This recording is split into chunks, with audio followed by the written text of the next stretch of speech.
माना गांव, जहां से पांडव स्वर्ग की ओर गए थे।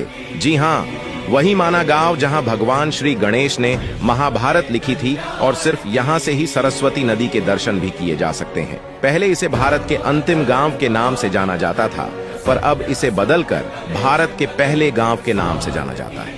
माना गांव चमोली डिस्ट्रिक्ट में आता है और बद्रीनाथ से इस गांव की दूरी सिर्फ 3 किलोमीटर की है। इस गांव में स्थित गणेश गुफा में ही भगवान श्री गणेश ने बैठकर वेद, पुराण और महाभारत लिखी थी। गणेश गुफा के बारे में कहा जाता है कि जब भगवान श्री गणेश जी वेद लिख रहे थे तो सरस्वती नदी अपने रौद्र रूप से बह रही थी, जिससे कि भगवान श्री गणेश को वेद लिखने में बहुत दिक्कत हो रही थी। तो उनके मना करने के बाद भी जब शोर कम नहीं हुआ तो गणेश भगवान ने सरस्वती नदी को श्राप दे दिया कि तुम इससे आगे किसी को भी नजर नहीं आओगी, और इसीलिए सरस्वती नदी सिर्फ माना गांव से ही देखी जा सकती है। इस गांव से थोड़ी ही दूरी में स्थित है वसुधारा फॉल। कहा जाता है कि वसुधारा फॉल्स का पानी जो लोग पाप करते हैं उन पर बिल्कुल भी नहीं गिरता है। यह एक बेहद ही सुंदर झरना है जिसकी ऊंचाई लगभग 400 फीट की है।